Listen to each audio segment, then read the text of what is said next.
नमस्कार साथियों, मेरे YouTube चैनल में आप सभी का एक बार फिर से स्वागत है। साथियों, जैसा कि आपको अवगत है, निष्ठा 3.0 FLN के कोर्सेज चल रहे हैं और प्रत्येक माह आपको 2 कोर्स कंप्लीट करने हैं।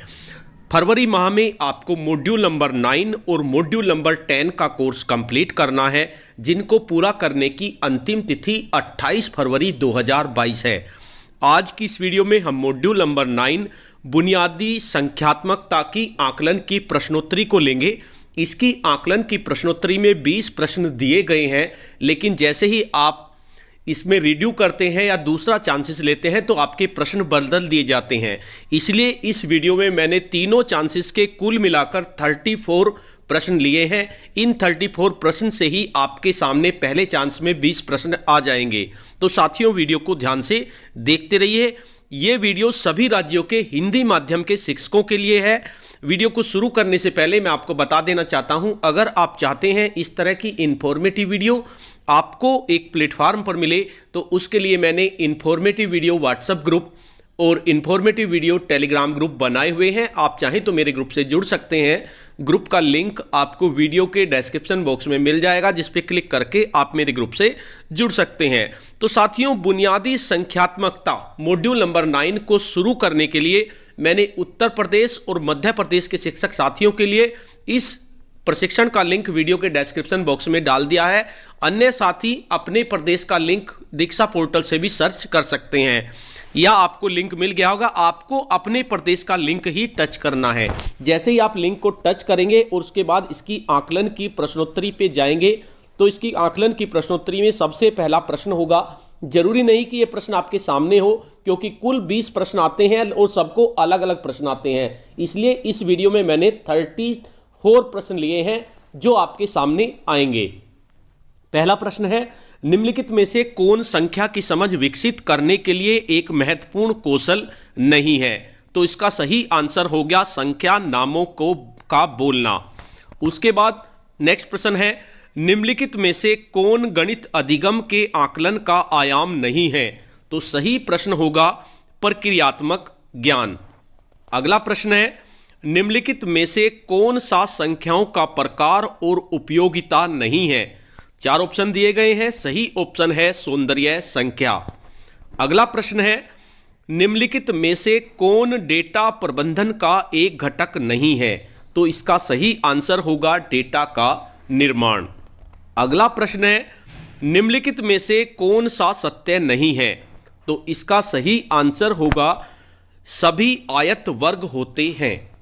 अगला प्रश्न है, निम्नलिखित में से कौन एक गणितीय प्रक्रिया नहीं है? 4 ऑप्शन दिए गए हैं, लेकिन सही आंसर है रटकर याद करना।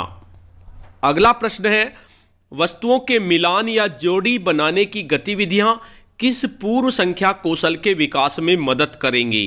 तो इसका सही आंसर होगा प्रत्येक से अलग पत्राचार। अगला प्रश्न है, निम्नलिखित में से किसमें एक संघ एक संगतता शामिल नहीं है? तो इसका सही आंसर होगा समूहन। अगला प्रश्न है, वस्तुओं के समूह के आकार को मापने और संप्रेषित करने के लिए निम्नलिखित में से किसका उपयोग किया जाता है? इसका सही आंसर है कार्डिनल संख्या। अगला प्रश्न है, निम्नलिखित में से कौन सा पूर्व संख्या कौशल नहीं है? तो इसका सही आंसर होगा अंक जानना। अगला प्रश्न है, कितनी बार 4 जोड़ने से 16 प्राप्त होगा? तो इसका सही आंसर होगा 4 बार। अगर आप 4 बार जोड़ेंगे तो 16 आपको प्राप्त हो जाएगा।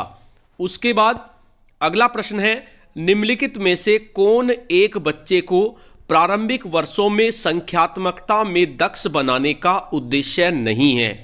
इसका सही आंसर होगा यह उन्हें तेजी से गणना करने में मदद करता है।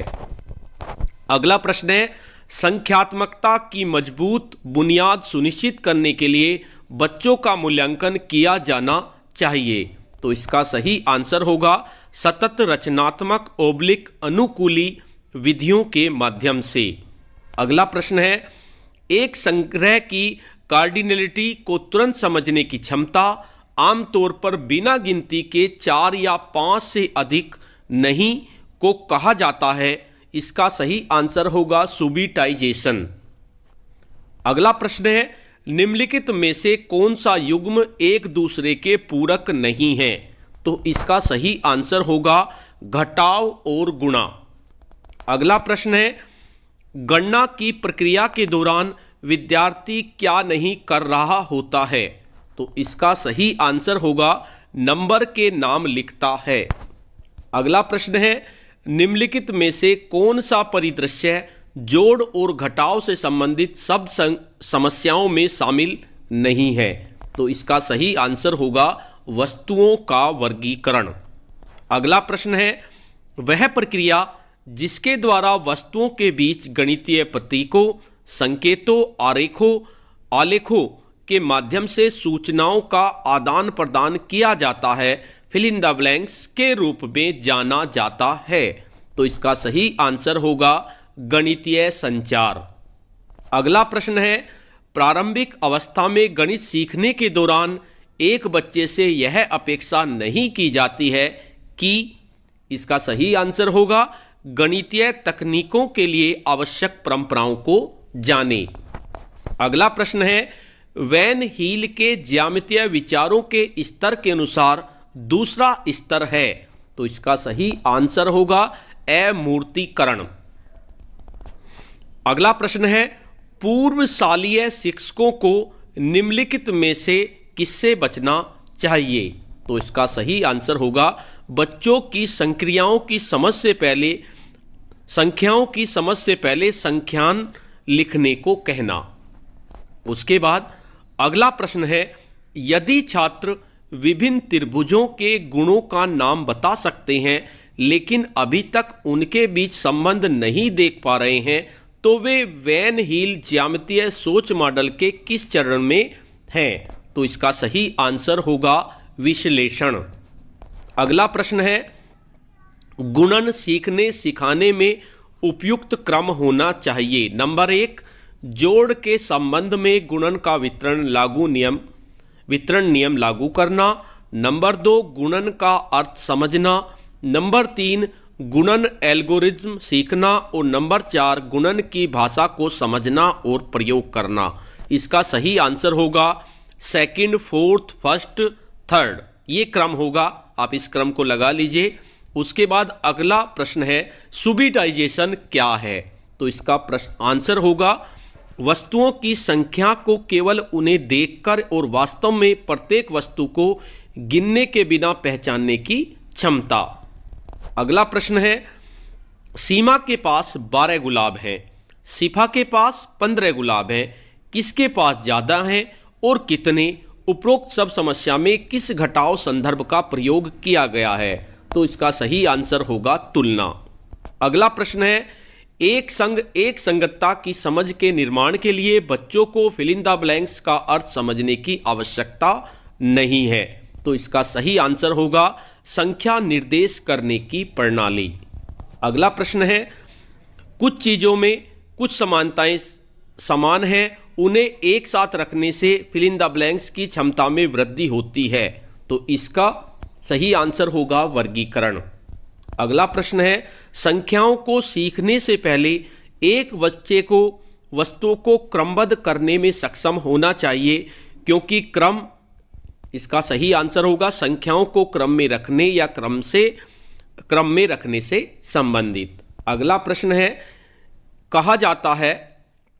यदि कहा जाता है कि एक बच्चे ने आकार और स्थान की समझ हासिल नहीं की है, तो इसका कब कहा जाता है कि एक बच्चे ने आकार और स्थान की समझ हासिल नहीं की है?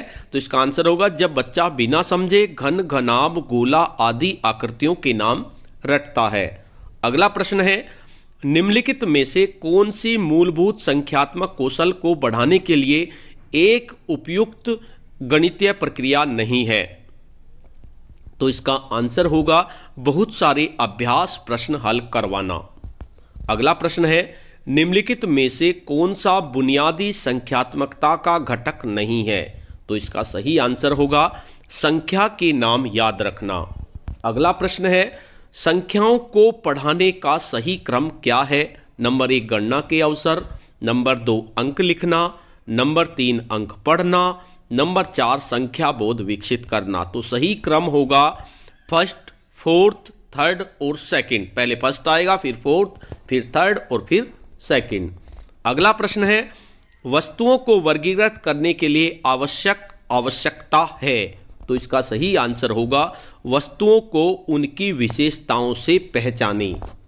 अगला प्रश्न है निम्नलिखित में से किसमें दिए गए नियम के अनुसार वस्तुओं के संग्रह का क्रम शामिल नहीं है। तो इसका सही आंसर होगा वर्गीकरण।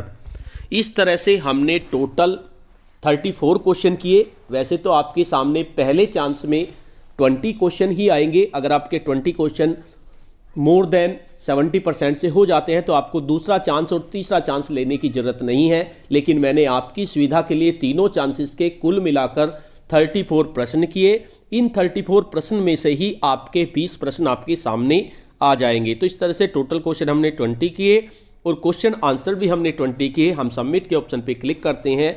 जैसे ही हम सबमिट के ऑप्शन पे क्लिक करते हैं तो हमारा स्कोर 20 आउट ऑफ 20 हो जाएगा। तो साथियों इस तरह से ये हमारे मॉड्यूल नंबर 9 की आकलन की प्रश्नोत्तरी हुई। मॉड्यूल नंबर 9 की गतिविधि नंबर 2 और गतिविधि नंबर 4 की आकलन की प्रश्नोत्तरी की मैं वीडियो बना चुका हूं। अगर आपको वीडियो नहीं मिली है तो उस वीडियो का लिंक इस वीडियो के डिस्क्रिप्शन बॉक्स में आपको मिल जाएगा। इसके साथ साथ मॉड्यूल नंबर 10 की आकलन की प्रश्नोत्तरी और गतिविधियों की वीडियो भी आपको जल्द ही उपलब्ध हो जाएंगे। तब तक के लिए आप मॉड्यूल नंबर 9 को पूरा कर लीजिए। आज की वीडियो में इतना ही। आपको यह वीडियो कैसी लगी? अगर आपको ये वीडियो अच्छी लगी तो इस वीडियो को लाइक करें, शेयर करें और वीडियो पे कमेंट्स करें। और अगर आप मेरे चैनल पे नए हैं, पहली बार मेरे चैनल को देख रहे हैं तो चैनल को सब्सक्राइब कर लें और बेल के आइकन को प्रेस कर दें जिससे कि आपको नेक्स्ट वीडियो का नोटिफिकेशन मिल सके। धन्यवाद।